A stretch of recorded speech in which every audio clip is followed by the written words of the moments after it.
Good evening and welcome. Thanks so much for coming.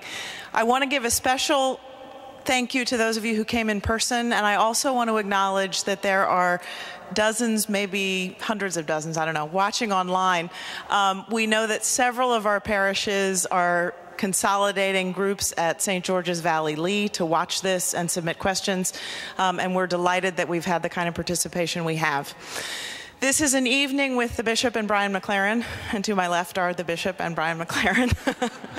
I'm Joey Rick, and I'm a consultant for the Diocese of Washington, and I've been honored to be able to run the book study for Finding Our Way Again, which is Brian McLaren's book on rediscovering ancient practices that are not necessarily just about Christianity, but are shared across many faith traditions and help us deepen our life with God.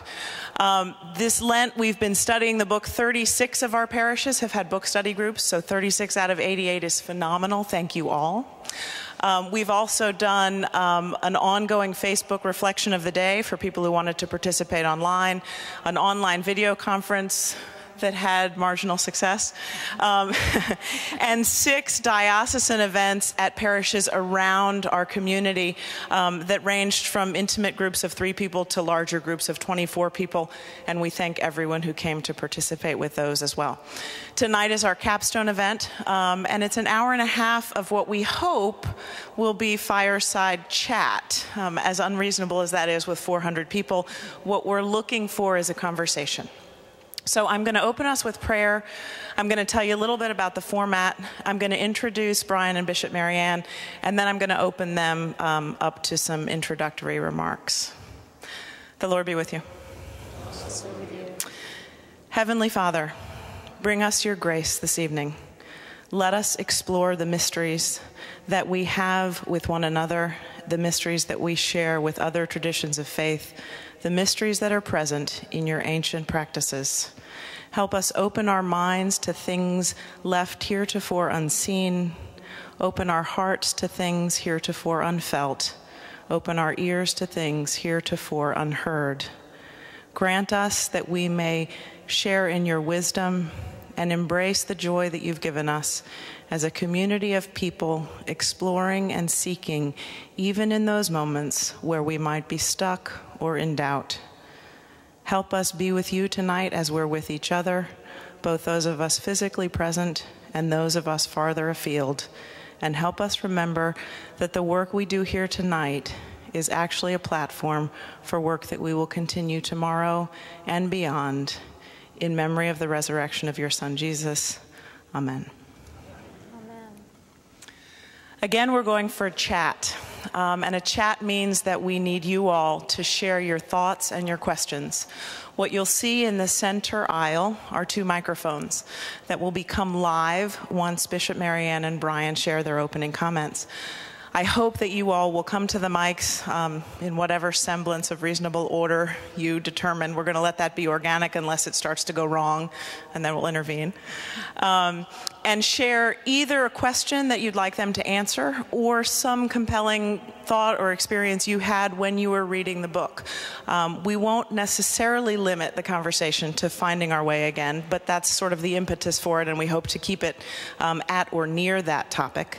And we will also be inviting questions and comments from people through email. So Peter Turner is with us. He's the diocesan webmaster and guru of all things IT. And if you are watching online and would like to submit a question or comment, please direct it to P. Turner, that's P-T-U-R-N-E-R, at edow.org. And when he receives comments, Peter will hustle himself into the line and share them. A little bit of housekeeping is that parking is free. The gates will be up as you're ready to leave if you've parked in the garage. Egress is through the main doors in the back only. The transept doors are only available in an emergency. Bathrooms are down the center aisle to the right and downstairs. I don't think I missed anything there. Let me introduce our conversation partners. And I'm going to start with Brian, not because he's more important, but because he's the guest and not everyone knows him. I'm going to read these so I don't get anything wrong. A former pastor and college English teacher, Brian McLaren is an author, speaker, activist, and networker among innovative Christian leaders. He graduated from University of Maryland and has honorary doctorates from both Carey Theological Seminary and our own VTS. He was the founding pastor at Cedar Ridge Community Church, an innovative trans-denominational church in Upper Montgomery County. Brian's dozen-plus books include A New Kind of Christianity, A Generous Orthodoxy, Naked Spirituality, and Finding Our Way Again, which is the topic of our conversation this evening. His new book, whose title is under the clip, Why Did Jesus, Moses, the Buddha, and Mohammed Cross the Road? Christian Identity in a Multi-Faith World, will be published this September, and we encourage everyone to find a copy. Brian and his wife Grace live in Florida, and they have 4 adult children and 2 granddaughters, and one of their sons is here with us. Thank you for coming. Bishop Mariann Edgar Budde is our new and amazing, fabulous leader. The 9th Bishop of the Episcopal Diocese of Washington, Mariann joins us from Minneapolis, where she served for 18 years as rector of St. John's, Minneapolis. She guided that congregation through significant membership and financial growth, 2 capital campaigns, and comprehensive ministry development. Bishop Mariann has served as a conference leader for Credo, as a leader of the Minnesota Diocesan Commission for Mission Strategy, dean of the Minneapolis region, General Convention deputy, and was on the standing committee. She has been in support of diocesan multicultural ministries and has focused her efforts on the renewal of congregations. A practitioner of systems theory, she loves working in complex organizations, and she has a long history of work among Spanish-speaking people, is well regarded as a preacher, teacher, and conference leader. Mariann graduated from the University of Rochester and received both her MDiv and her DMin from VTS. She and her husband, Paul, who is with us tonight, have 2 adult sons. So we're delighted to have Brian and Mariann, and I've asked them to do opening comments, Brian going first, sort of speaking about the more 40,000-foot view of the book, maybe, what inspired him to write it and why it's relevant to us today, and then Mariann to chime in on why she chose it as the first People of the Way initiative, this book study, and what she thinks the value is for our diocese. After they speak, we'll open it up to questions, and just as a little incentive, I have 15 or 20 CDs of music that Brian produced, and the first people up at the microphone get copies.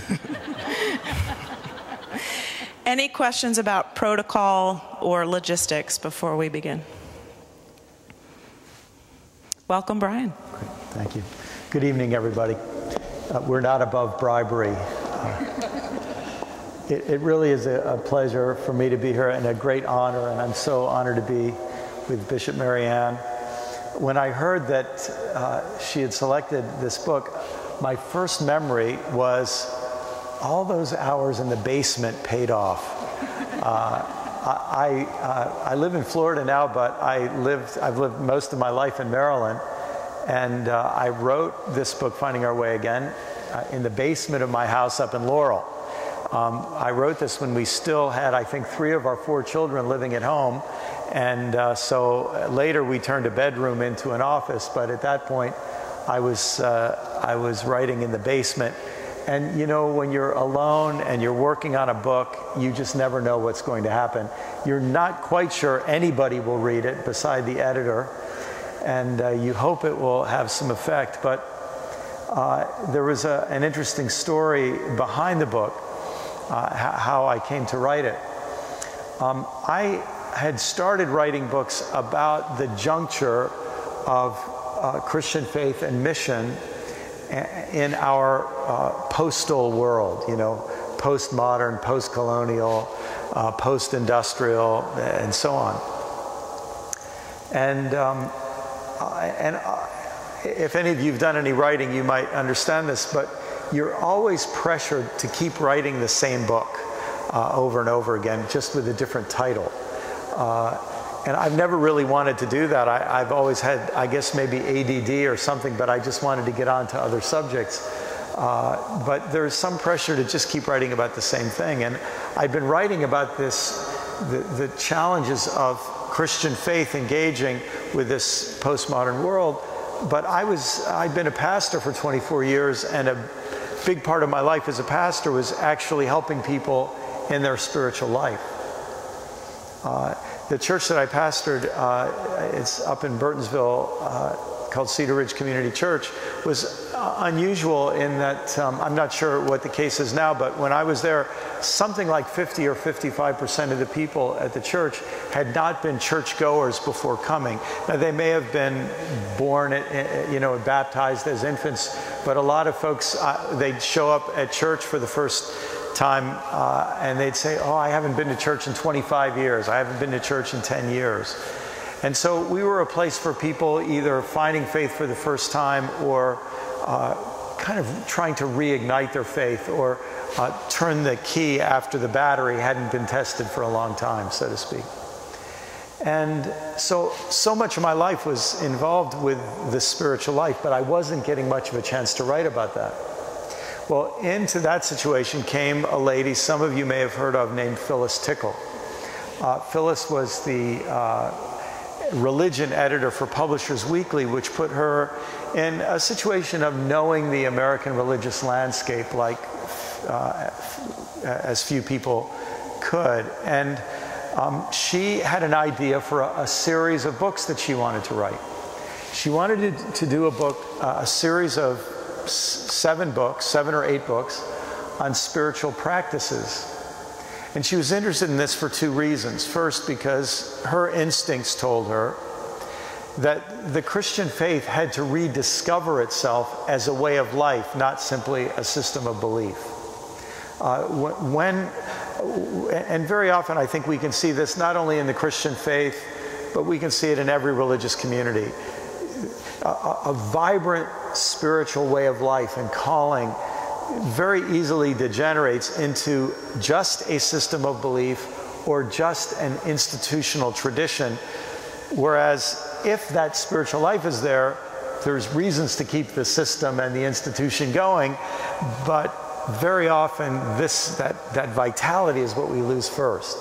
So she felt we needed to reinvigorate that spiritual life, but she also felt, her instinct was, we ought to talk about it in a way that would build commonality across the Abrahamic traditions of Judaism, Christianity, and Islam. So she had a very sharp idea.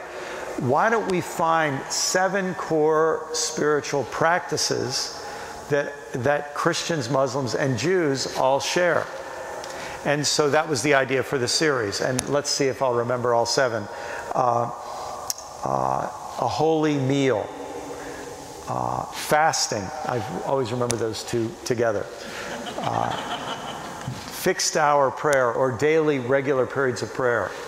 An annual calendar, a church calendar, or a sense of holy season, some annual rhythms. Pilgrimage. Giving to the poor. And I'm missing one, but Sabbath. There it is, Sabbath. And so those 7 practices are shared among Christians, Muslims, and Jews. It was a great idea. And she wanted these to be written by Christians for Christians, but with some sense that this shared practice can become a bridge of dialogue across Abrahamic traditions for reasons that are obvious these days to all of us. And then Phyllis called me and said, Brian, I'd like you to write the introduction for this. Well, if you know Phyllis, you can't say no, even if you wanted to, but I didn't want to. I was so happy to say yes because it would give me a chance to write more about the spiritual life and in some ways to write a little more pastorally than I had been writing in some of my other books. And what I remember is sitting down in my basement working on the book, trying to look back over my own spiritual life with this question in mind: what really has made a difference for me? What really has brought me spiritual life? What in some way has opened up the well so that the living water of the Holy Spirit is flowing in my life? What's kept that open? What's sustained me? What's kept me going? I know we have quite a few clergy here, and the clergy will understand this. A lot of lay people won't. But I was for many years an active, committed Christian in the secular world. I was a college English teacher. And then I became a pastor. And it is harder to maintain, for me it was harder to maintain my spiritual life as a pastor than it was as a professor. And so but I wanted to be honest about what really helped me. And I remember that struggle to discern of all there are probably a lot of things I've done and engaged with in my spiritual life that haven't helped much. And I think there are some things that we Christians do that actually make us worse Christians. For example, have you ever been around folks who have a certain penchant for, I call it religious lore, L-O-R-E. They just like to learn more and more information. And then some of them who really get a lot of religious lore, they love to correct other people when they don't get their religious details right. And you know, you stand back and you just say, this person has a lot of pew time, but it's not maybe 25 years of Christian growth, it's 3 years of Christian growth repeated, you know, 8 times or something. And so this, to say what really makes a difference, that's what I was motivated by in writing the book. And one other thing I'll mention, and then I'll finish up.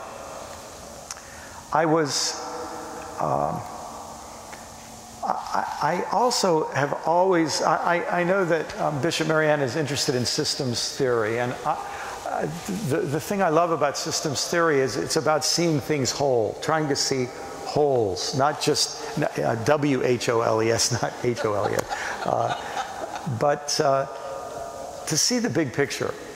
And one of the things that I have felt as a Christian who grew up fundamentalist and then was evangelical, and I have all my charismatic cards punched, and I attended an Episcopal church now. I was a pastor of a non-denominational church. I'm sort of a Christian mongrel, really, from across the whole spectrum. But the search for balance and wholeness, it seems to me, is tremendously important. And I had a chance in the book to write about 3 kinds of practices that I think really have been my best attempt really to capture that wholeness. Contemplative practices, the ones that happen in our own privacy, in our own secrecy, that happen inside of us. Communal practices, the practices whereby we engage with others in a Christian community and we have a shared life together. And then third, missional practices, putting our faith into action in our daily job and in our neighborhood and in politics and in economics and all the other dimensions of life. And what becomes so exciting to me for all of you, and what I'm looking forward to in our discussion tonight, is to just think what it means when Episcopal churches around this diocese have more and more people who are thinking about their spiritual life in all 3 of those terms and exploring what it means to be a committed Christian personally in the privacy of your own soul, communally with others, and then making a difference in the world. So, thank you. Thank you. Sometimes I buy a book on the basis of the title alone. Most often, though, I buy books and read books on the basis of the first sentence. And so I just want to tell you that it was the first sentence of the opening chapter of this book that cemented it as something that I think I bought it when it first came out, that I just knew. In fact, I don't know that I read much beyond the first sentence for a long time, because it was enough to sustain me. You can't take an epidural shot to ease the pain of giving birth to character. And I lived with that truth and pondered it and preached on it more times than I can tell you, because it meant so much to me. Behind that, in the preface, was a story that Brian tells of a time when he was on a stage interviewing someone he admired, Peter Senge, who was in front of a group of pastors, asking them why did they suppose that the most popular spiritual books that are sold nowadays are books on Buddhism and not on Christianity. And then answering his own question, he said he thought it was because Buddhism presents itself as a way of life, whereas Christian books or Christianity tends to present itself as a system of belief. And what people are looking for right now in our culture and in our time is a way of life. We're looking for ways to teach us how to live. And then just a little bit on in that same introductory chapter, Brian writes about spiritual practices as the kinds of things we can do in our own lives to live into the gap between the people that we are and the people that we ourselves want to become. And you write about spiritual practices being those things that allow us to survive our 20s, our 40s, our 60s, and our 70s without becoming jerks in the process, without allowing what happens to us define who we are. And those insights, that kind of approach to life has, for me, since I was very young, kind of picked me up internally and given me strength to say, there is more to who I am than what I'm picking up from how others perceive me. You know, that there is more to who I am than what I fear others think of me. There is more to what I can do and then what I can offer than what has happened to me. In other words, I need not be a victim to my life or to life's circumstances. I can actually take my life, offer it to God, and be transformed in ways that gives me freedom. And so by virtue of those introductory truths or insights, I was hooked. And as I said, I read this book several years ago, came back to it more than once, and then when, as the result of a conversation with a group of wonderful women from Christchurch, Kensington, where we were talking about what it means to be Episcopalian Christians in this world, and how might we have greater confidence in what it means for us to live our particular expression of Christianity, we got on this idea of maybe doing something collectively. And as we thought of books that we might read together as a first attempt, this book came back to me. And serendipitously, as often happens when you're in a group process, several other women of the group had the same idea. Do you know, I mean, there were more than one of us who said, well, there's this book by Brian McLaren. Maybe we should try that. And so that was how the book was chosen. As I reread it, and as we've reflected on it in staff conversations over in the diocesan office, and as I've reflected on it, what I've been especially grateful for is each chapter having a piece that allowed me, and by extension, I think, as I've heard from others of you, an opportunity just to gain confidence and a deeper insight into what it means, what it might look like to be Christians, followers of Jesus, devoted to our path, and yet being generous and confident that God is present in our world in ways that are beyond our understanding, but that intuitively we know is true. As one of my pastors said to me when I was very, very new in my Christian life and struggling with what it meant to be a Christian, if that meant, being exclusive to other faiths, and he said something to me. He said, Mariann, if you were God and you wouldn't do that, chances are good that God wouldn't do that. you know?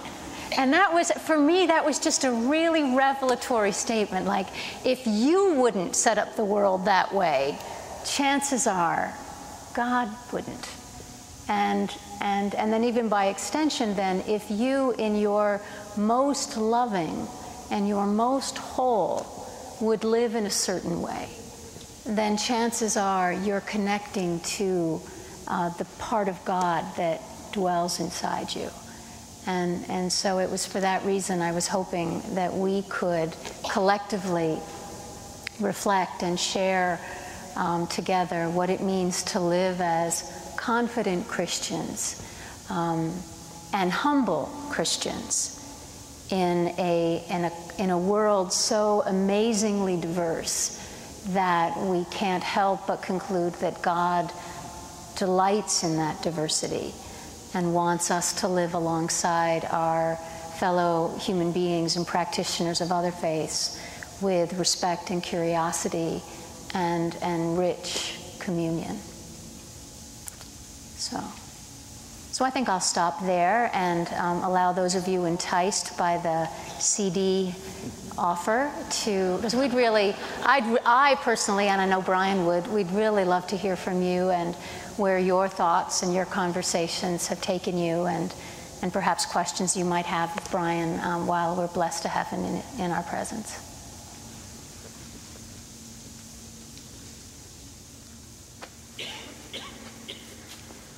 I'm Linda Kaufman from St. Stephen and the Incarnation. I actually have a question from someone who couldn't be here tonight. So this is from Pan Conrad. I really like the sentiment about practice making possible things that otherwise would not be.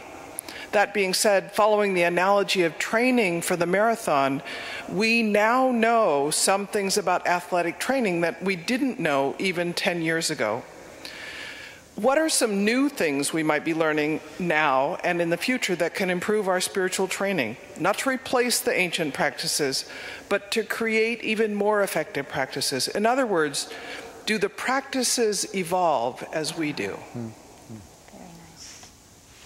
Wow, what a great question. I'll offer a couple of thoughts on that.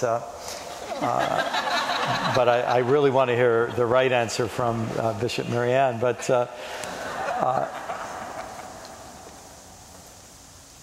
the first thing that comes to my mind is a conversation I just had this weekend with some Methodists down in Alabama. That's where I was this weekend. And someone said to me, this religion is, not meaning Methodism, but Christianity, is 2,000 years old, and we've known for 2,000 years that love is really important. And everybody's been telling me that I should love God and I should love my neighbor. But he said, I've been part of this church for decades and nobody's told me how yet. You know, when you ask the question, how do you love God? What does that look like? And how do we practice increasing our love for God? I mean, what a basic question. We do a lot of the shoulds without very many of the hows.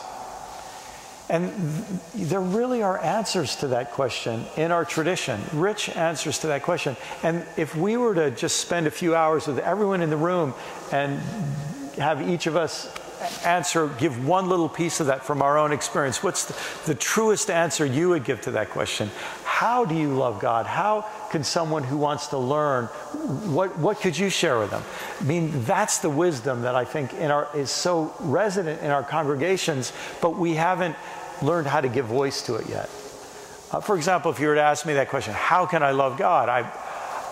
One thing I would say is go take a walk and notice the trees and notice the birds and notice God's artwork and respond to God's creation by telling the artist what you think of the artwork. It's really basic. It's there, deeply embedded in the Bible. But it's one of the things that is deepest part of my own love for God. And then you take the second part of it, how do we love other people? Well, you know, I'm just thinking in terms of the question, does that process evolve? I bet a lot of you have studied Myers-Briggs or or Enneagram or different personality types, wouldn't you agree that learning about people's differences helps you love people better? It helps you learn that when someone's different, that doesn't mean there's something wrong with them. And so being able to appreciate difference, well, that's a skill, and it's something we can actually practice.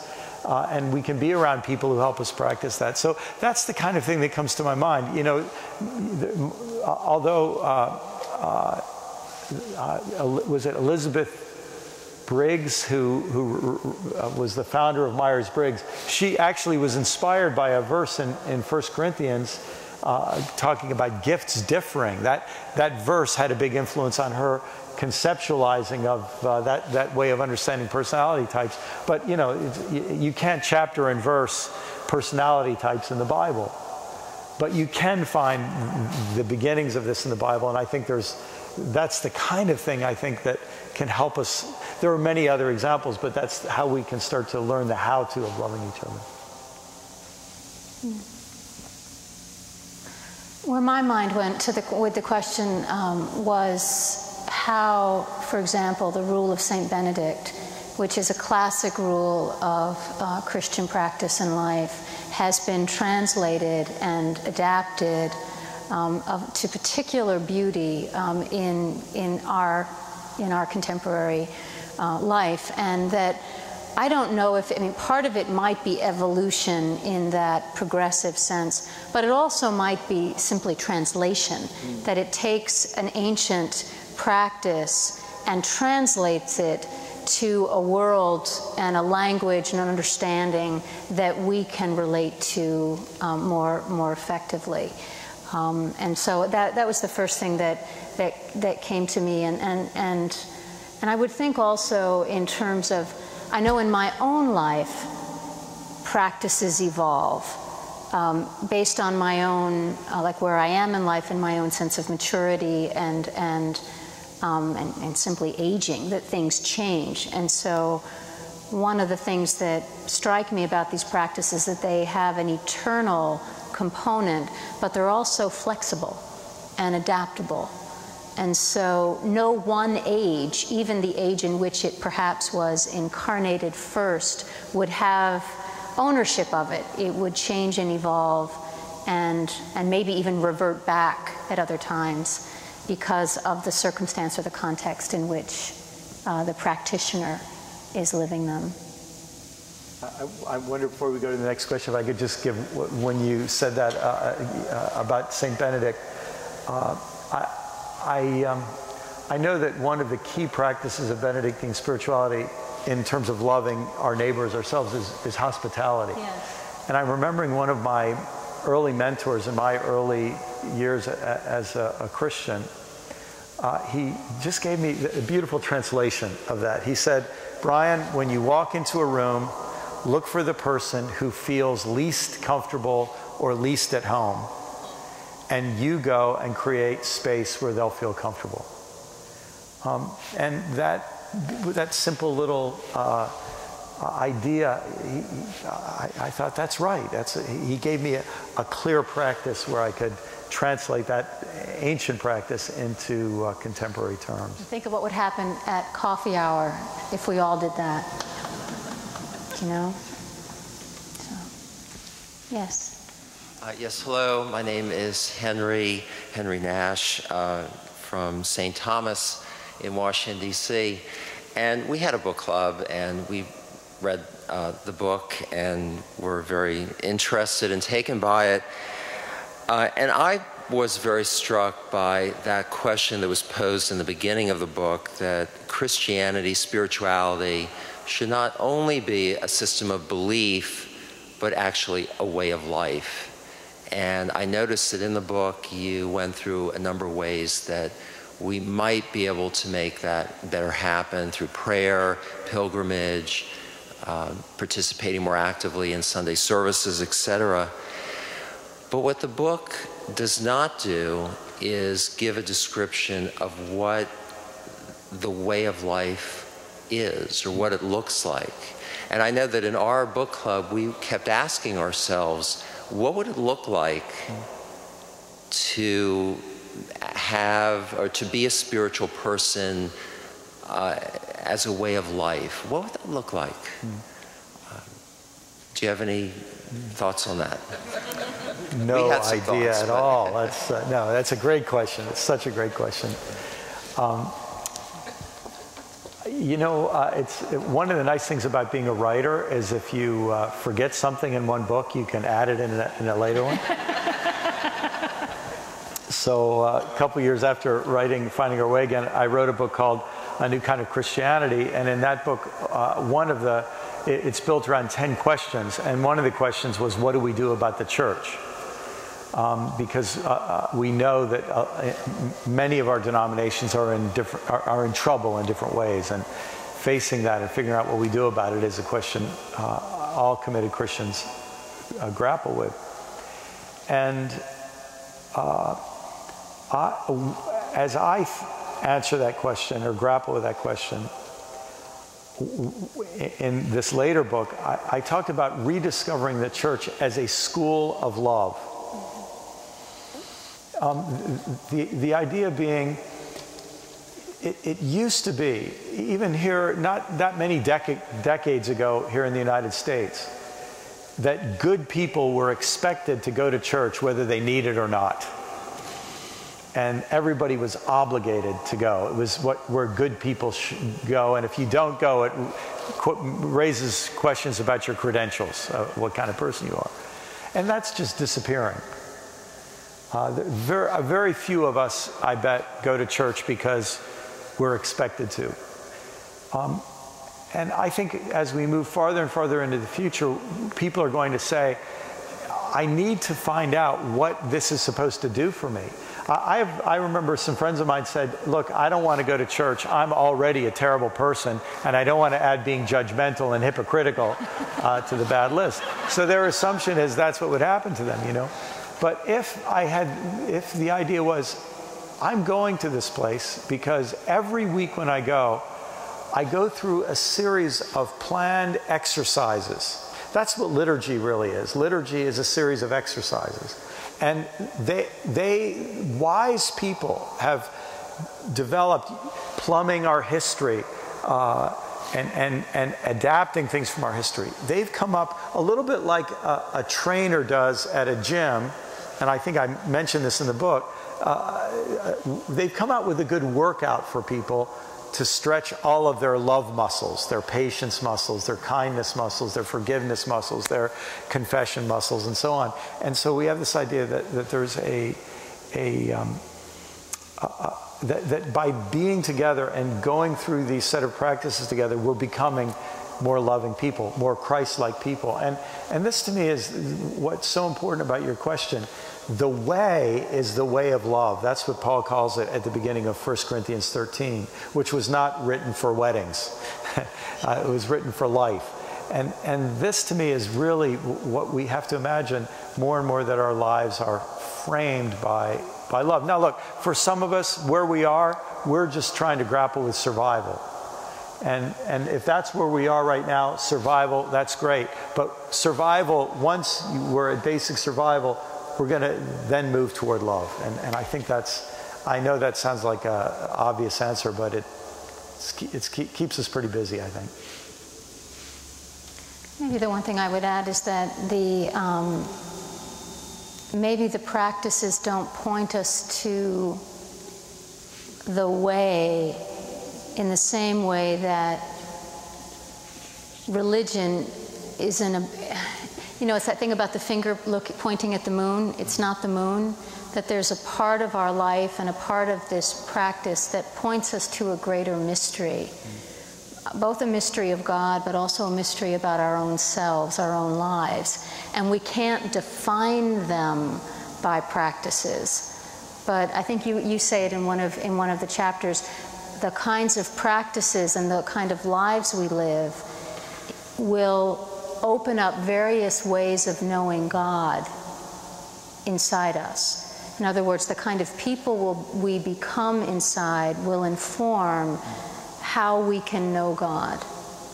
And so maybe it's also true that the practices will inform the way in a way that's beyond the practices, you know, in a transcendent way. We need them, but if we start imagining that they're it, here I am being spiritual, I am now meditating, you know, thank you, Lord, I'm not like that other person. Here I am praying, and here I am pilgrimaging, and here I am showing hospitality. Here's your coffee. Do you know, I mean, that that may not be it, that there's a transcendence that we have to leap over, or maybe God does that for us when we are attending to the things that we can do. So there's a greater mystery involved. And Peggy. Peggy Treadwell from St. Columbus.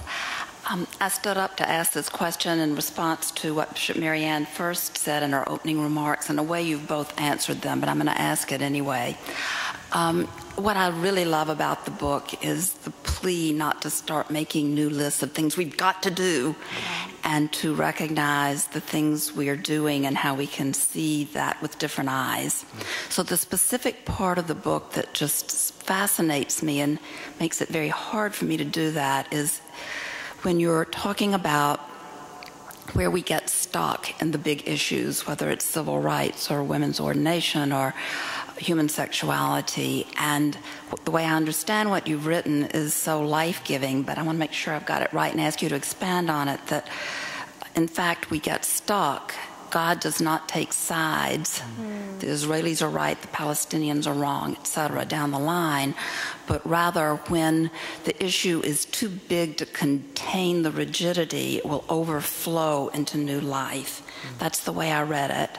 I would love to believe that, like I'd love to fully believe the resurrection. So could you say a little bit more about how you're thinking about that, how we live that while it's so slow and we can't hurry it up? And Boy, it's I just think the way you phrase the question, don't all of us feel that? We just feel what you're saying.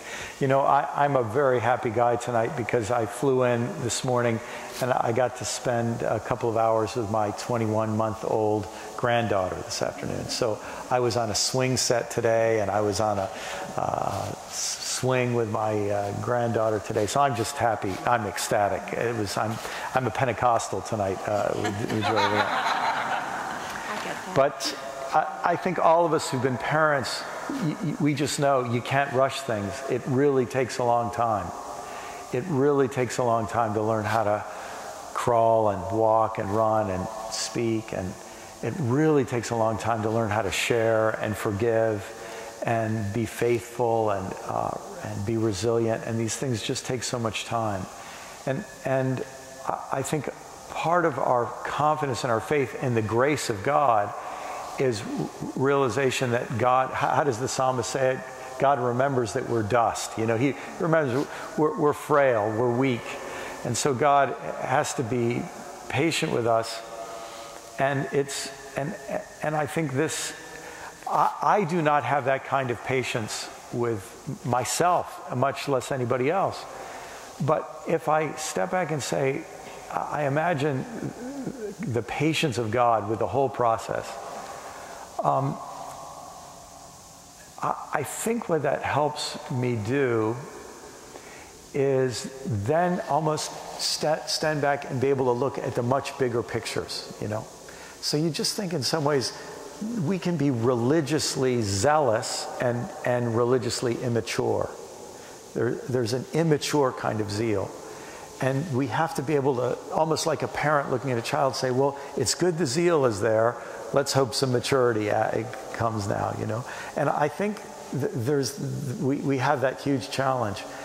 I know we have a lot of clergy in the room, and the clergy probably are familiar with this term, non-anxious presence.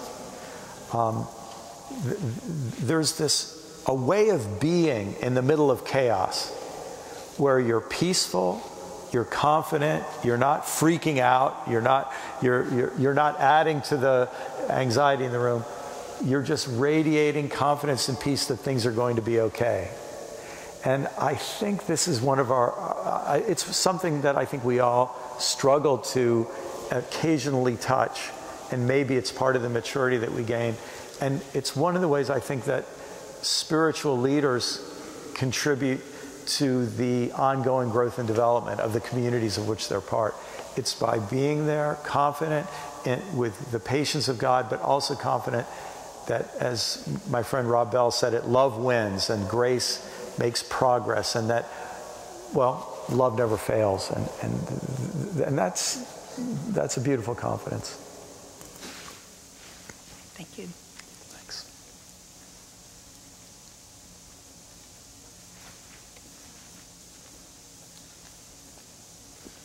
My name's Jeff Price. I'm a retired priest and also a grandfather. 7's a biblical number, and you have limits. Good one to have. One of the areas that all three traditions share very deeply, both at the micro and macro level, is sacred space. You didn't pick that one. And I was wondering if there was a reason why. I know because at the macro level, it's one of the most intense struggles we have, and it's also true at the local level. People struggle with a sense of space and the importance of that, and I was wondering if you had any thoughts on that.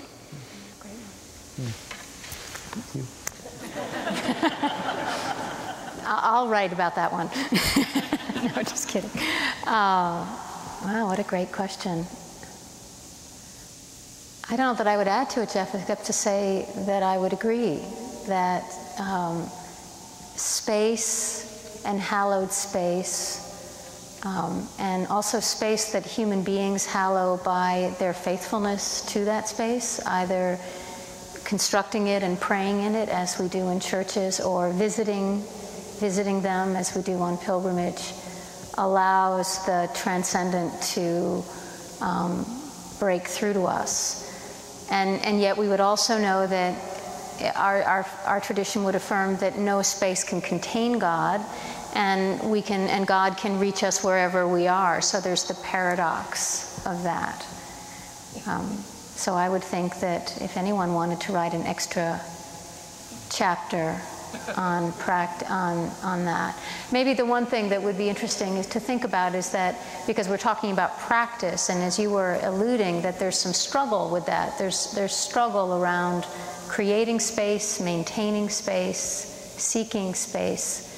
What is our relationship as human beings to the making of sacred space? So thank you for that. Yeah, I think there are a lot more than 7, and that would be a great one for number 8. Thanks. Lovely.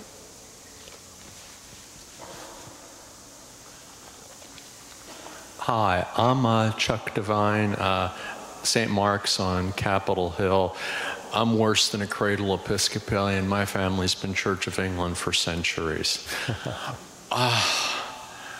I'm finding your book thought-provoking. I've finished reading it once. I'm going to have to read it again, and maybe more than once, twice. When I walk into St. Mark's, or for that matter, any other Episcopal church, but St. Mark's is my home right now, I'm always learning new things, and I'm feeling inspired and improved by being an Episcopalian and a Christian. But then there's the other part of me, the part of me that's a, shall we say, open-minded physicist, among other things, and an artist. And one of the things I'm thinking about, last Friday was the 100th anniversary of the birth of Wernher von Braun. Things that man believed and others like him did so much harm, and they believed them so thoroughly that I sometimes need to be surrounded by fellow Christians so I don't know what you would describe me as. I think there's a God. I don't even claim to fully understand things, but I feel a lot better, and I think I learn more from fellow Episcopalians than I do from rocket scientists, no matter how, quotes, brilliant they are. So I don't know where I'm going with this, but I just had to bring up, this is a confusion for me that I'm working my way through. What's your first name again? Chuck. Chuck. don't you all appreciate what Chuck just said? Because, Chuck, what you're saying, coming from the perspective of a physicist, is really tied to what Bishop Mariann said a few minutes ago about this amazing word mystery. And when you spoke, it reminded me, when I was a pastor up the road in Laurel, a lot of the people in my congregation worked at NASA. So there were a lot of rocket scientists. And I remember I took one of them out to lunch once, and we were sitting in a Chinese restaurant. I said, "Hey, can you explain gravity to me?" And he just laughed. He said, "No, and he started explaining to me how gravity is a mystery, that there are models for it, there are metaphors for it, there are equations about it. But he said part of being a scientist is learning to live with the mystery." And he said, a scientist like me, he said, I understand more than the layperson how little we understand about gravity. And then if you think, you can apply that to almost anything. I mean, you can apply it to anything that we look into deeply. The deeper you look, the more bottomless it becomes in some way. And to me, that is one of the signatures of the Creator that reminds us that whoever and whatever God is, it's bigger than we can ever grasp. Chuck, if you were to go online and Google this later on, C.S. Lewis is well known as an essayist and as wrote children's books. He's not well known as a poet, and you'll find out why if you look up this poem. But it's hard work, but it really goes to what you're saying. It's called Footnote to All Prayers. If you were to search for that, you'd find it. And I don't have it memorized, but it goes something like this. He whom I bow to only knows to whom I bow. When I utter the ineffable name, murmuring thou. Do you get it? Later in the poem, he uses this image. He says, our prayers are like arrows that we shoot up in the sky. But, he creates the picture that we all imagine God is over here, so we shoot our arrows toward there. But really, God is over here. And he says, if God didn't magnetically divert our arrows toward their intended destination, he says, all men are idolaters praying to a folklore dream. And it's just this reminder that, and this is part of, I think, what we learn about, it's one of the arts of worship that Episcopalians know. I mean, I think why most Episcopalians love the Episcopal liturgy is because there are moments where you kind of feel like you're going to the edge of the Grand Canyon and you get your toes hanging over the edge and you look down and you just have that breathless feeling. It's that feeling that there are mysteries here too deep for us ever to fathom. And I think that's a big part of what that word worship means, when we have this sense of bottomlessness to the glory and wonder of the mystery of God. Thanks, Chuck. Thank you.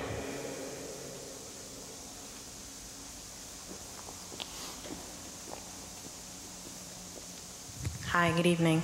My name is Andrea Noel. I'm a postulant in the diocese. And my question is regarding the lack of young people within the church. And I'm in my 20s, and I've been to a lot of different programs within the diocese and tend to be lonely where I am. And my question is basically, how can our diocese live into this approach that you illuminate in your book, especially in the lives of young people, when many youth and young adults no longer commune within the walls of this church? It's Andrea? Yes.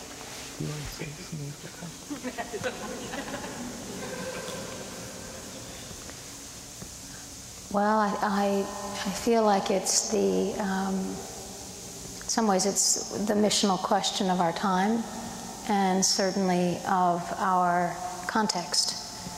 Because while you may feel alone in the confines of our churches, you are well represented in your age constituency in this context. In other words, the Washington, D.C. area is a virtual mecca for young adults. And it's not true that young adults who are not in church aren't asking spiritual questions. And it's not true that they're not seeking community and even paths in how to live.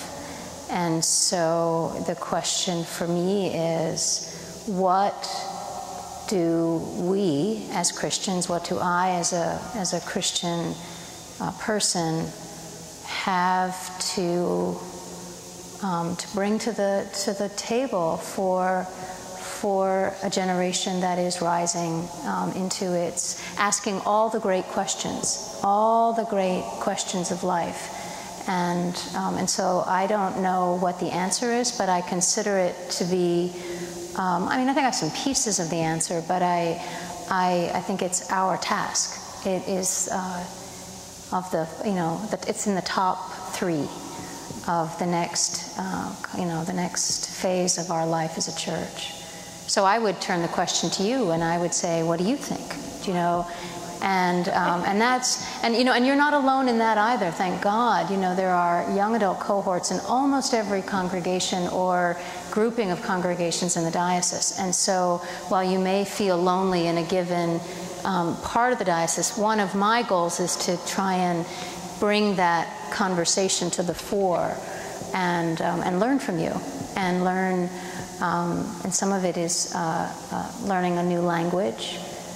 We may have some real clarity about the mystery in our liturgy, but we also have, in my humble opinion, we have some rigidity about it too, that for all of the progressiveness of our theology, we are remarkably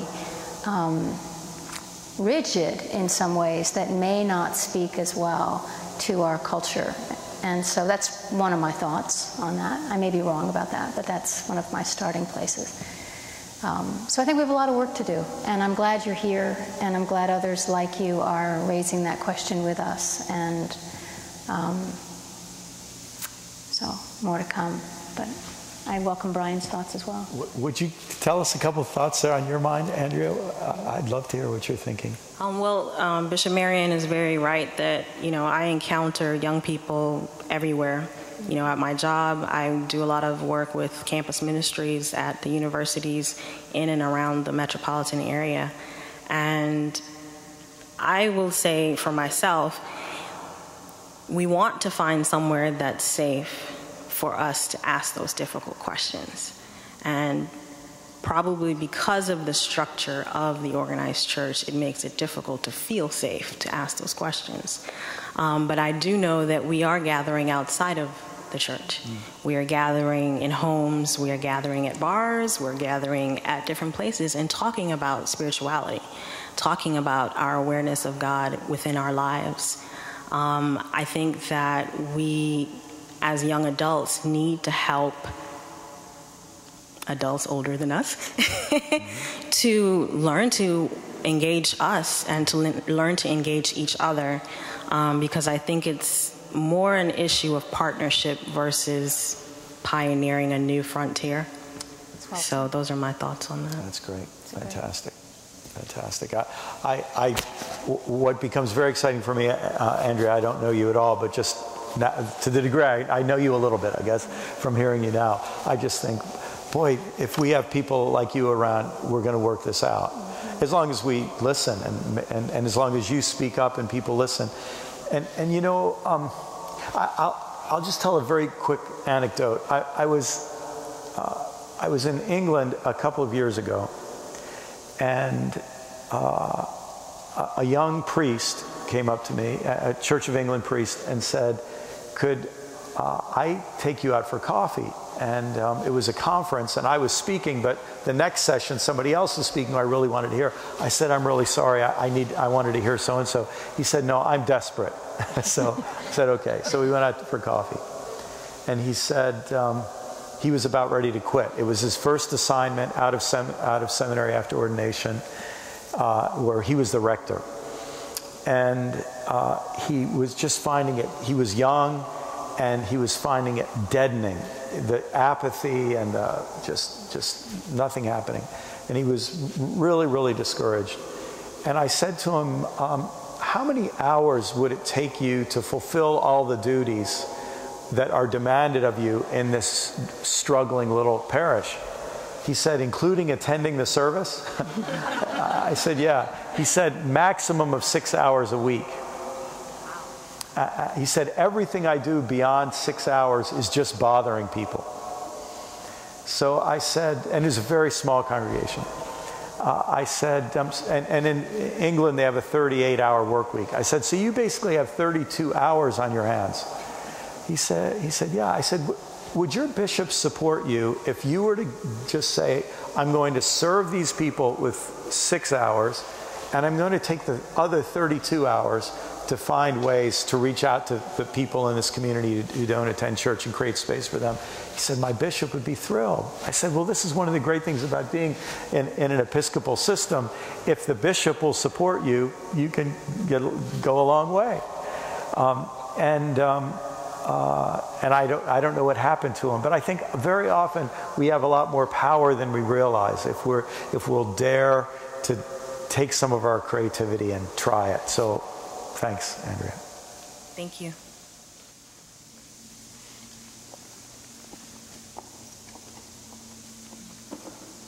The gentleman, Chuck, over there, he mentioned Newton's cradle, and I had drawn one. I know you, I don't... Yeah, get right up to the mic. Thanks. I don't really know you. You know, I haven't, but I've been Baptist, Bible Church, and Lutheran, and now I consider myself Benedictine, because it had whatever it took to like pierce my heart to where I was able to love myself, and then that's where I'm at. So I was wondering about, I think you have,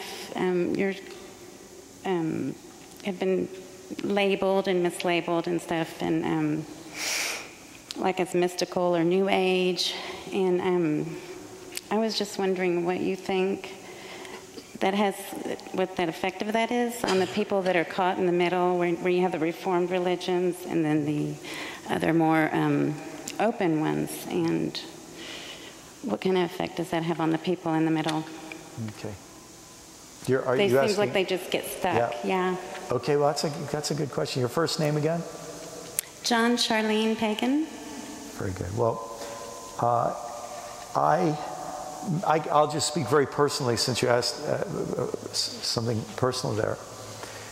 You know, because I come from a very conservative background, my whole life has been a journey sorting through what was good and precious in my background and what I couldn't survive with, what I couldn't live with. And so I've had to struggle with that, and I've tried to keep moving forward without condemning where I was, but also not feeling trapped by it, you know. And whenever that happens, you get some criticism.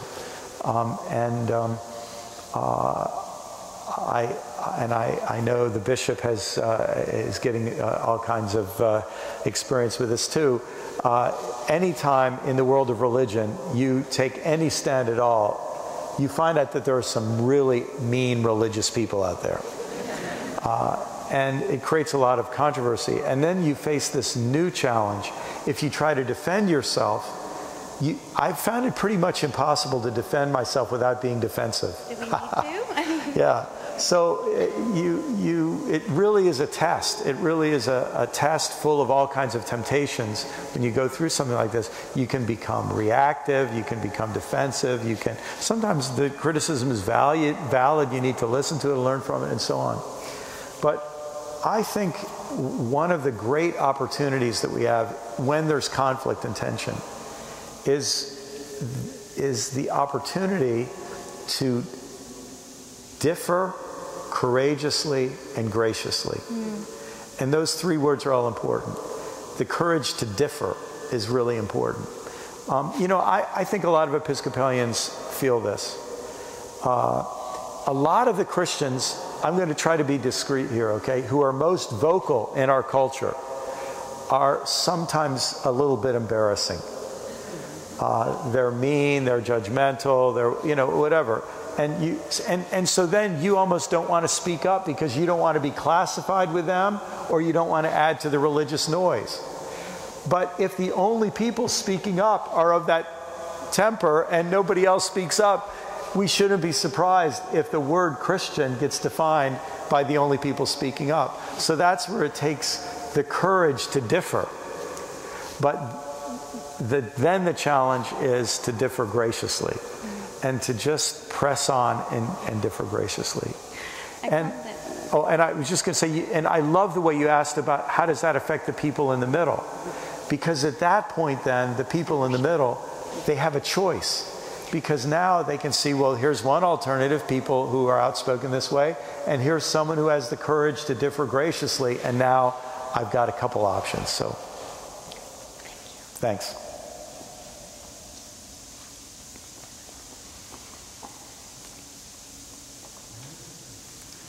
Hi, my name is Larry Bangs. I'm a member of the vestry and one of the principal troublemakers at St. John's Norwood Parish, just up the street. Bishop, this question is for you, and I want to make sure you know that it's not intended adversarially. It's a question that's really bugging me. Fits in well with Brian's experience with Peter Senge, and that really hit home. That the church in general has become known as and appears to be a way of belief rather than a way of life. Attendant to that, it appears to me that hardwired into our liturgical year, into our way of worship, is perhaps an unspoken idolatry of Jesus, that we have turned him into an idol, which is not terribly useful, an idol that is to be believed in, if it were. And secondly, that it's hardwired into, for instance, the baptismal covenant, the first three questions: do you believe? And every time we have communion, the Nicene Creed, I believe, I believe, I believe. I find myself in church having great difficulty saying the Nicene Creed because my response is, so what? So what that I believe? So what? Am I way out in left field in making these assessments, if they were, that there is in some way more or less hardwired into the church and the way we conduct ourselves, something that elevates Jesus to become an idol, which is not useful, and also that institutionalizes belief as something that is not just accepted but promoted, and in fact it's mandatory.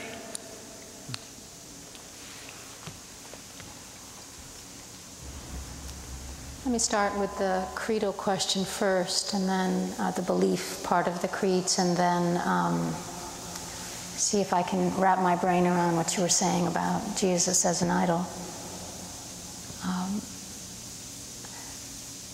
I had a very good friend, he's still a good friend, in Minnesota, who taught a class on the Nicene Creed, and he handed everybody in the room, say we're all in his class, he'd give us a set of dots, right? Green dots, red dots, blue dots. And he wrote the creed up on a big piece of newsprint or a whiteboard. And he'd say, okay, put a red dot to every part of the creed that you could say without reservation. You could just say it with all your heart. And put a blue dot on the parts that you're sort of ambiguous about, and then put the green dot on what you couldn't say at all, right? Just to get a sense of where people were in that collection of Christians vis-a-vis the creed. And you could imagine that people were all over the map on that one, and that was a snapshot of perhaps the spiritual palette of that gathering of people. So to answer the question, if you're in left field, are you the only person who feels that way gathered when Christians pray? I would say probably not. The way I make my peace with creedal statements is in three ways. One, it's the repository of faith that brings the Christian story from Jesus' time into our own. And liturgy has that function. It allows us to take our place in the community that bridges time and space. And so it is inherently conservative that way. Now, whether we need to say it every Sunday or we couldn't write our own creeds, I mean, those are all conversations we could have. But the creedal reality of our faith says that we are part of a living stream, and that part of that connects us in ways that wouldn't necessarily be the words that we would say, but we take our place in that tradition. I also think there's some real linguistic understandings of what the word "I believe" means, and that there are ways that you can understand it not as an intellectual affirmation, but as something that you give your heart to. And I find a lot of comfort in that when I say I believe in God, it doesn't necessarily mean I believe like I have no reservations intellectually, but it means I've chosen to give my heart to God as revealed in Christ and known to me in the Spirit. So that's the third way. And then the second way. And then the final way is I've taught a lot of classes, actually, where I've encouraged people to write their own creed statements, which is a wonderful exercise to do, just to sit down and say, what if you could write the creed that we would recite every Sunday, or the creed that you would say in your heart, what would you say? What would you say? And the interesting thing to me is that when that's happened, more often than not, what comes out of our collective life is some sort of poetic expression of the mystery that the creed encapsulates in Creator, Christ, and Spirit. That seems to be, at least in our consciousness, spiritually, something that we can grasp, even if the language from the 4th century isn't what we would claim as our own. So I'm not answering your question for all people. I'm just telling you how, in my life, I've lived it. I also think it's really important to include other affirmations of faith in sacramental worship. And I always did that when I was a rector. We always had a service that said the creed, but we also had a service that had affirmations of faith that people in our time would find more accessible. Jesus as an idol.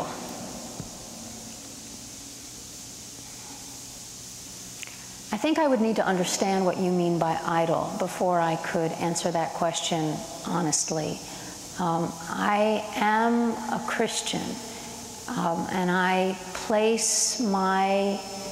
have chosen the path to God that has Jesus in the center, as the path, as the way, as the revelation of God that speaks most profoundly to me and that has called me. Paul says, if you're called, it's your life, right? I mean, he didn't say everyone was called, but for those of us who are called, this is it. This is the path. Whether or not that's idolatry, I'd have to just sit and wrestle with that a bit. But so I would never think that of you. I think that, just as Brian said, we've got a lot of people speaking for Christianity, right, that we would just as soon weren't. Yeah. It seems as though that comes through their speaking. Well, that could be. And again, maybe the issue for me then would be, how can a generous Christianity, a Christianity that has Christ at the center but not as a bully, how could we reclaim our place in the spectrum of Christian expression without being so proud of ourselves that we're not like those other ridiculous Christians, right? That just sense of, humility at the same time. And because frankly, I learned a lot from those other Christians, and so I'm not quite ready to throw them under the bus yet, or if ever. So that would be unchristlike. Yeah, it would be very unchristlike. So, thanks for pointing that out. So I don't know if you want to add anything, Brian, but it's a provocative question, and it does give me pause. Thank you. You've helped me a lot with the creed. Thanks. Thank you. Yeah, I just know we have a lot of more questions in just a little time. It's such a great question, and I think it was beautiful. I just loved everything that Bishop Mariann said, and that idea that Jesus is often held up as a bully. And I think and if that's part of what you're being sensitive to, I think we'd all say, yeah, isn't it ironic that starting next week, we're going to celebrate Jesus coming into Jerusalem on a donkey, not on a big white Hummer. And it's all about him coming in as a servant. And on Maundy Thursday, we'll celebrate him washing. We'll remember he washed the disciples' feet. It's the opposite of a bully. And this is one of our great challenges, that we're always tempted to remake Jesus in our image. So if we want a bully and a prize fighter, we distort Jesus in that way. And I think your question helps, challenges us to rethink that. So thank you. Thank you. And if I could then just recommend the Borg and Crossan book, The Final Week. Yes. Last year I read it day by day as they wrote it during the final week, and it enhanced my understanding and appreciation of Jesus. Great book. Beyond words. Yeah. Thank you. Are we running short on time? Well, I don't think my mic is now on. I think we need to limit it to the 5 we've got here to keep the conversation and be respectful of people's time. We'll do these 5 last questions and then a few closing remarks. I'm Ann Lyko from St. Columbus, and I wanted to sort of follow up from the previous questioner. Your book, you go talk about both the life of the Spirit, but how to live your life. And I think, looking at Jesus, and you had a discussion about the contemplative, the communal, and the mission. Yes. And there was a comment in there that Jesus asks us to be disciples and his apostles.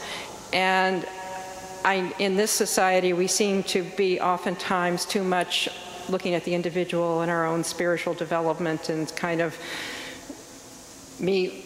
And I think the direction is the other two, the larger community, whether it's seen as the church or the other ways of defining community, and mission is seen as the world. And I would just like to hear you both talk a little bit about those aspects of what you were writing on the way to live and what Jesus was telling us that he really wanted us to do.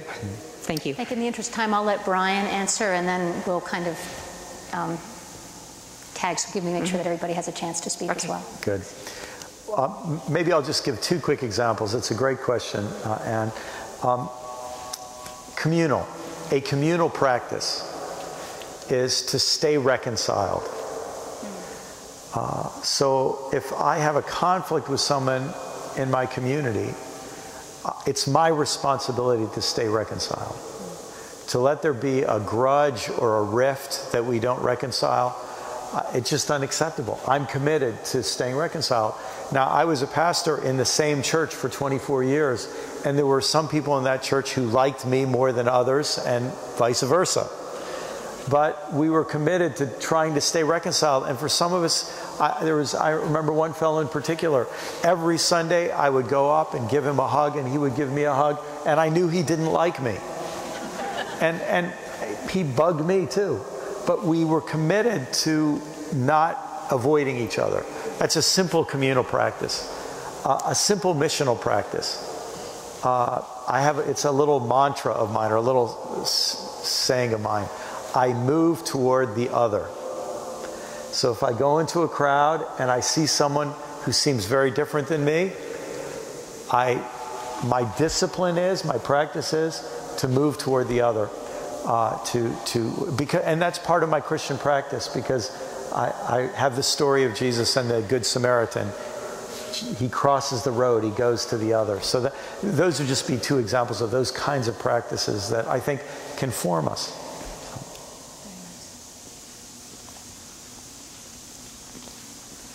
Thank you very much for this conversation, which has provoked a question to me that has been going on in my mind for many, many years. I come from Kenya. I grew up in an Anglican family, and I'm still in the Episcopal Church. And one thing that really baffles me is the way we are committed to tradition and to rites and practices. We pray how many times, we go to church, we build these huge churches, and around us we have so much poverty around us, we have so much suffering, and some of our tradition have actually encouraged the suffering of people like women, people who are different from us. And so my question tonight is, how do we balance this practicing of our ancient traditions with doing or living as Christ lived in this world and practicing our faith rather than reciting our faith? I think for me that's more important. Practicing our faith is more important than me reciting some of the prayers that I grew up with. Of course, they come in handy sometimes when I need them. But I realize that we spend too much time in churches and too much time in learning how to do it, too much time in learning how to do it right, but very little time in living the faith outside our own traditions or even within our own tradition. I think the church is the most segregated institution today. So you can ask, are we really living our faith? You know, you just need to look at this audience and you can tell that, you know, the issue of integration from a racial perspective or from several diversity is limited to us as people of faith. So I would love to hear both of you and how you're all struggling with that, because it's something that I struggle with. And you did say in your book, I did not read your book, I confess, but I scanned through it. My friend Kathy Price gave it to me, and I scanned through it. And one of the things you said was, I think it's a gathering, a wrong gathering is worse than, you know, a right gathering or something like that. And it really made me realize we have so many gatherings that are wrong because they are there to support tradition that have been oppressive to people, and they continue to exist up to today. Thank you. Do you want to take that? Well, no argument from me on any of that. The prophets were very clear that we will be judged by not the beauty of our churches or how well our prayers are said or the sacrifices that we make, but how we walk with God and how we live justly in this world. So we all stand under the real truth of that prophetic witness. I also know that it is possible to live in a mean-spirited way doing justice in the world. And I know that it's possible to spend yourself down to nothing trying to love other people. And part of what the Christian life offers us is the balance of receiving and giving. That is and gathering and sending, which is the ultimate expression of our worship. We gather to be fed. We gather to be reminded that God doesn't use us as tools, but loves us as children and asks us to share with Him in the healing and reconciling of the world. And that we do that in community because none of us can do it alone. And then we're sent out, every one of us are sent out to love and serve the world in God's name. And it's on us to do that work. We build beautiful places like this, and if they were only built to help us feel good about ourselves, then we should tear them down. But there is also something about artistic beauty and transcendence that the human spirit aches to express in artistic expressions like this. And I don't know about you, but I wrestle with that. I wrestle with that tension and the need that we have for the respite and the consolation and the inspiration that art and sacred life gives us. So thank you for saying what you said, for reminding us that it's not about how refined our practices are in the end, but how we live and how we love in God's name in the world. So. I'm just thinking, because our time is so short, could we maybe have the last three people, could you make your question all together? I mean, not in unison, but one right after the other. And then we'll answer. Yeah, then we can respond to all three, because our time is really short. Yeah. Well done. I was just going to ask, I love the image of finding our way again. And I found that companionship on the way has been really important. I was just going to ask if there's been a particularly important companion, whether a mentor or a friend, for either one of you in your particular way.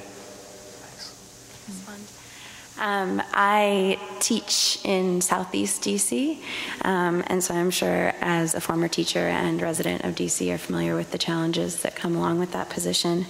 And as a teacher, my effectiveness in my job, as in some other professions, is measured by the impact I'm able to have on other human beings, what I'm able to get my students to do or produce.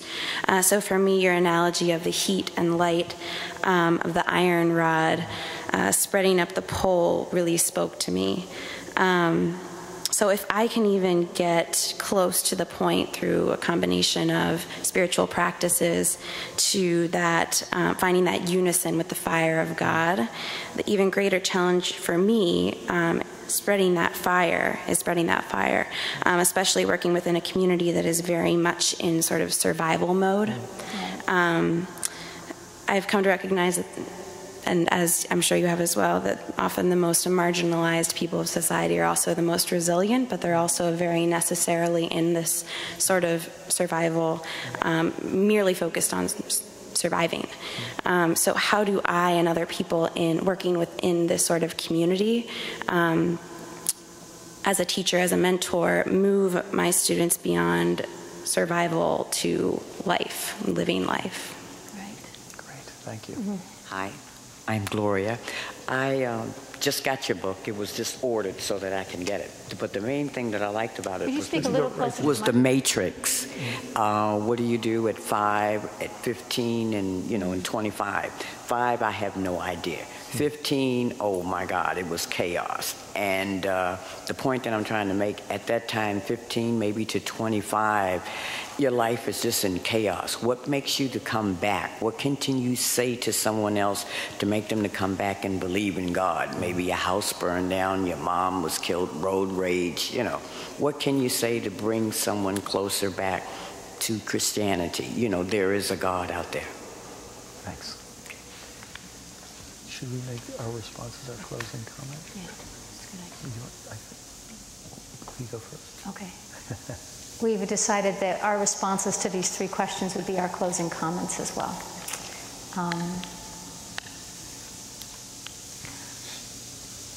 Mentors too many to name here, but the collective is the value of Christian community.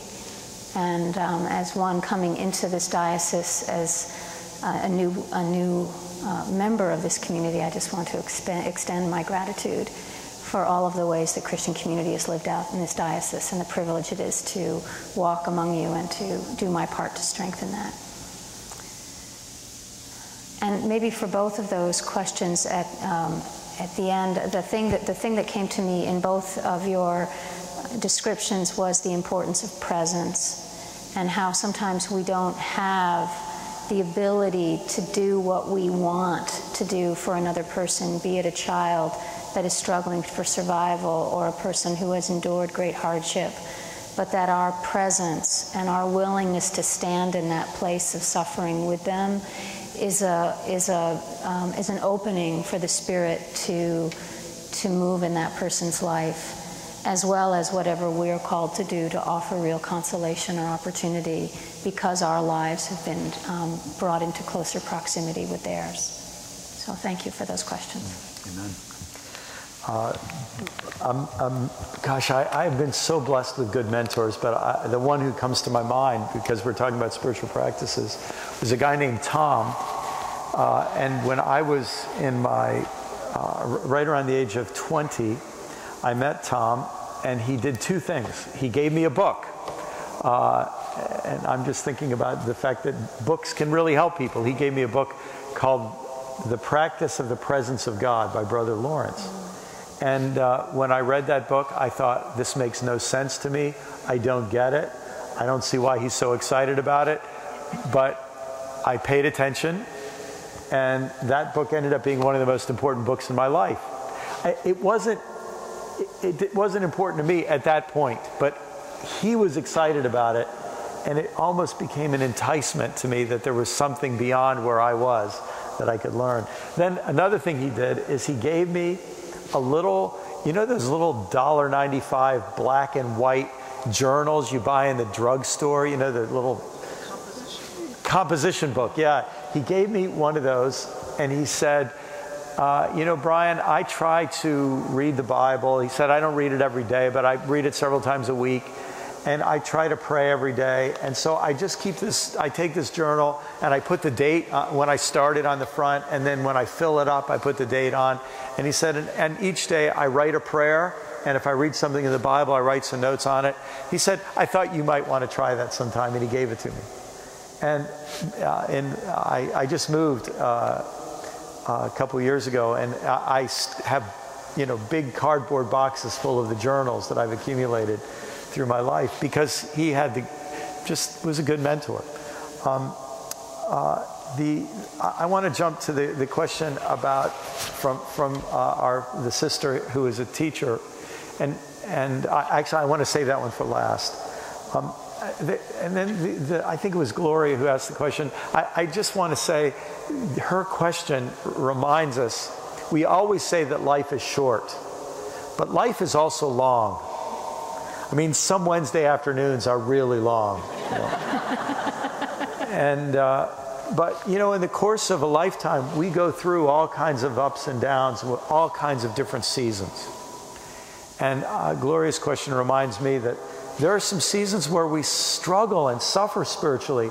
There are some seasons where we're full of doubt. There are some seasons where maybe we lose faith. And one of the great things about being part of a community of faith is that we're allowed to stand up and say, I'm not doing so well right now. I'm not even sure I'm holding it together anymore. And to have somebody come up and say, you know, I went through 2 years like that a while back. I know you'll get through it, but, you know, hang in there, and we're with you, and it's okay, you know.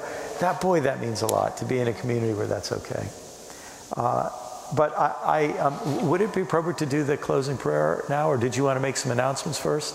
I was just going to thank you all and then have you do it, but okay. Thank you. Thank you so much. Can we give you all a round of applause first?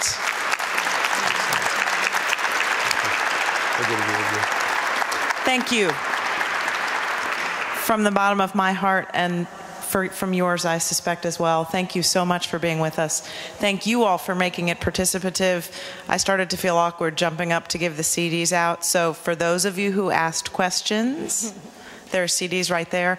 And Brian, if you could take us out in prayer, that would be wonderful.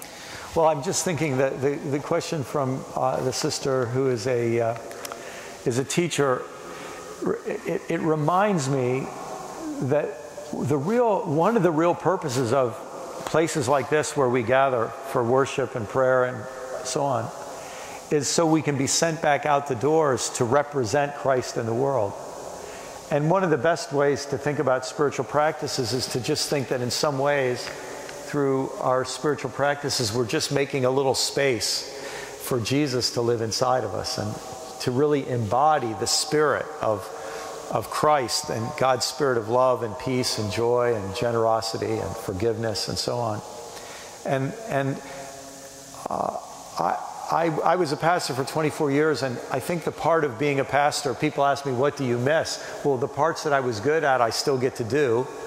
And the parts that I was really bad at, I don't have to inflict on people so much anymore. But the one thing I miss, and I think the thing I liked the best, was giving benedictions. Because the benediction, it wasn't that I was glad the service was over, but I loved the idea of sending out a couple hundred people to serve Christ and embody Christ to a classroom in Southeast DC, or to the banking industry, or to a tough neighborhood, or to some children in a family, or to a business or a school, or wherever it is we go. And that, I think, is a great place to remember. The purpose of spiritual disciplines are to create space in our lives so that the love and power and presence of Christ can fill us and go through us. So here's a benediction that comes from St. Teresa of Avila. Christ has no body here but ours, no hands or feet on earth but ours. Ours are the voices through which he speaks to this world with kindness. Ours are the hands through which he works. Ours are the feet on which he moves. Ours are the eyes through which he looks upon this world with kindness. Through our touch, our smile, our listening ear. Embodied in us, Jesus is living here. So let us go now, filled with his Spirit, into this world with kindness. Amen.